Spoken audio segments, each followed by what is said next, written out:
Hello, the following mini video is a reminder for how I would like you all to draw ionic and covalent compounds. You may learn different rules as you progress in chemistry to other methods of doing this, but for now, intro level, 10th grade, this is a nice way to account for all of the electrons originally in the valence shell of each of the elements, the atoms in question, and to count them up to see that, oh, the octet has actually been satisfied. Alrighty, so first one I'm going to do is going to be an ionic.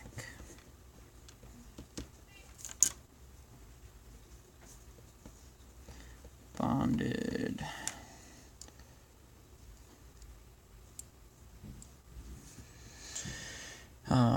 in this ionic bond, I gotta find usually a metal and a non-metal.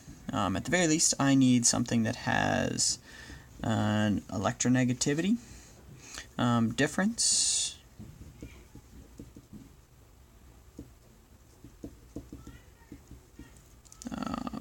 between 3.3 and 1.71. So you got your metals, you got that diagonal line right here that's usually pretty much cuts right through our metalloids. Metals on this side, non-metals over here, plus our non-metal hydrogen. So grab a metal, grab calcium, Ca, plus a non-metal. If I do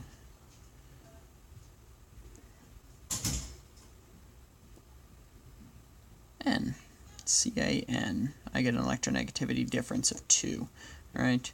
3.0 minus 1.1 is a difference of 2. So I'm going to do calcium and nitrogen.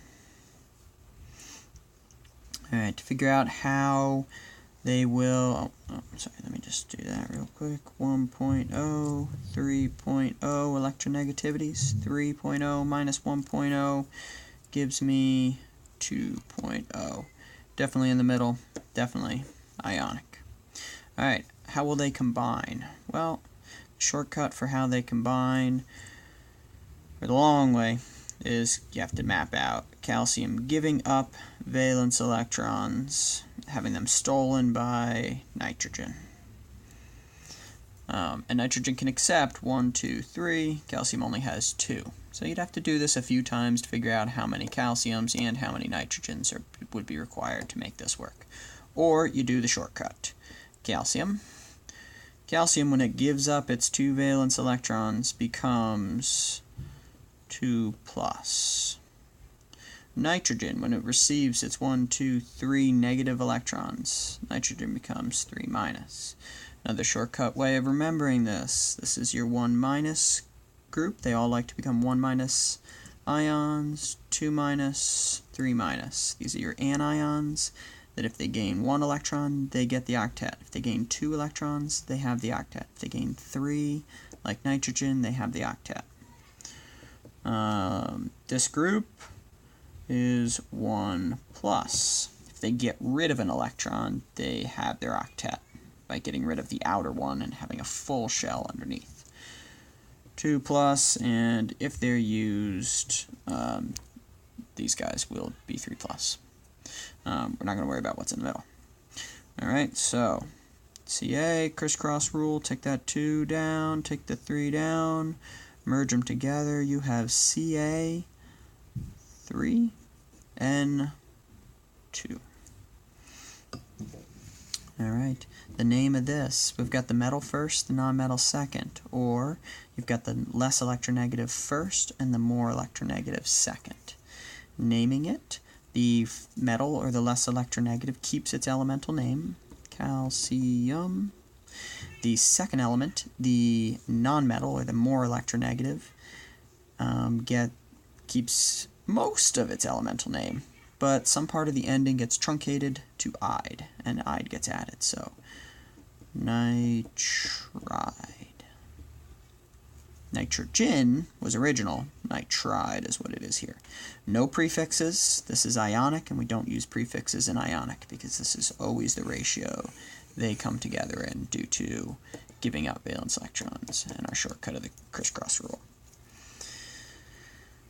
Alright, so these guys, we want to be able to show these with their charges, a full octet, and an empty original outer shell. So the way I have you guys do this, I need 3 calciums, 2 nitrogens. So, and I need to alternate them. So a Ca, an N, a Ca, an N, a Ca. Now let's fill in the rest, but I want to make sure I've got 3 calciums, 1, 2, 3, 2 nitrogens, 1, 2. Alright, calcium gave up their valence electrons, so I have you guys show that by putting brackets around the calcium. And with nitrogen, I have you show me the originals, the original 5 that they had. And I usually show a different color. I usually even draw this in a different color, but I don't feel like editing the video. And then I show these in another color to show that they came from calcium, not original to nitrogen. Then drop in the charges. Calcium was 2+, each of them is 2+. And nitrogen is 3-. Alternating cation, anion, cation, anion, cation. This is going to happen in all dimensions, 3 dimensions to form a repeating ionic crystal. Alright, so that is ionic. I need all elements seen here for it to be correct. No prefixes, "-ide" ending on the more electronegative one. Charges, full octet around the anion, and what used to be an empty valence shell, or what is now an empty valence shell, around the cations. Let's do a covalent. So for let's do a polar covalent bonded compound. Alright, so polar covalent, that means the electronegativity difference needs to be between 1.7 and 0.4. Alright, so now I need to find 2 elements on the periodic table that would satisfy that requirement when subtracted. So, easiest one for that is usually grab one of your halogens. So I will do, let's do chlorine. Yeah, chlorine and carbon. 3.0 minus 2.5 is 0.5. That would fit in that range. So I'm going to do carbon,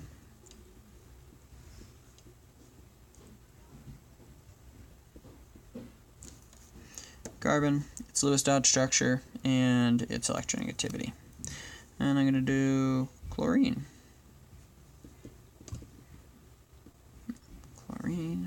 Cl with its Lewis dot structure. 7 valence electrons, 1 unpaired. 3.0 electronegativity. 3.0 minus 2.5 gives me 0.5. Yes, that is polar covalent. Alright. Now, the way in which they combine is not as simple as ionics. It's not guaranteed.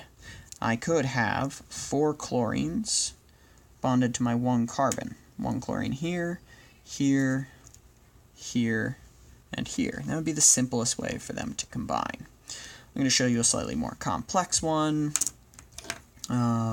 just so you can see how it could be different, and to be able to introduce some double bonds or triple bonds. Alright, so I'm going to build my backbone. Usually start with the more versatile one. So carbon is more versatile. I'm going to go carbon, carbon, carbon, carbon. I'm going to do 4 carbons. Alright. We've got 4 valence electrons around each.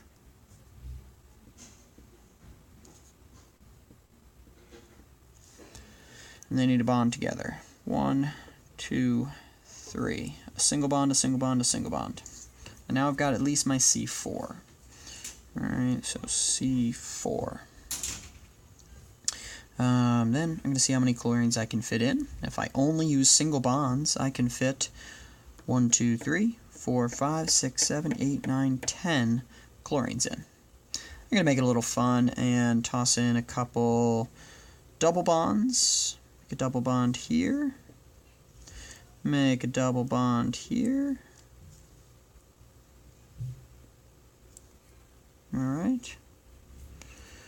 Remember, every unpaired valence electron can only be shared with one other unpaired valence electron. So I can't put another double bond right here. This one's already occupied. Alright. Now, figure out how many more chlorines you can have. Well, I can have 1 here, 2, 3, 4, 5, 6. Alright. Drop them in. Cl, Cl, Cl, Cl, Cl, Cl for chlorine. Alter it so the Lewis dot structure is present, all of them, so you can still see the full octet.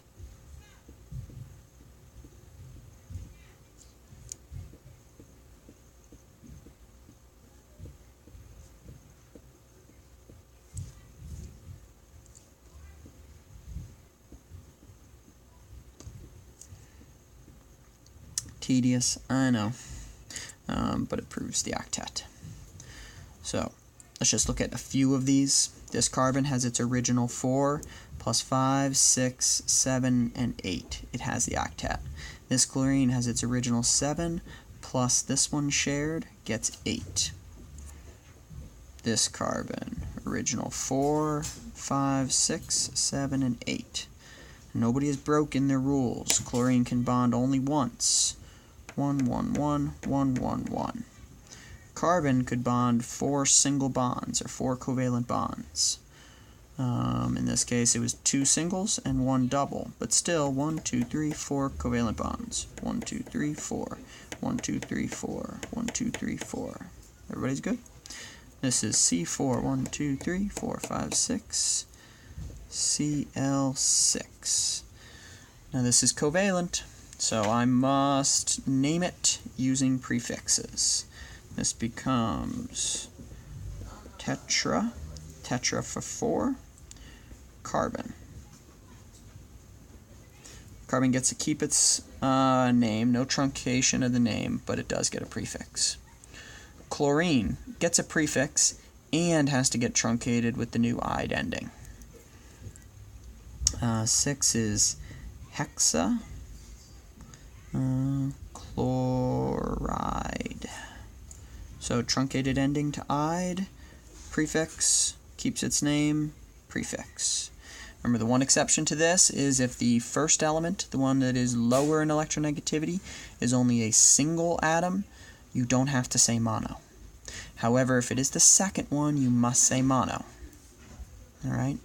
Carbon monoxide, CO. We don't have to say monocarbon monoxide, but we do have to say monoxide for the one oxygen, because that's different than carbon dioxide. Still don't have to say monocarbon dioxide, we just say carbon dioxide. Alright, good luck.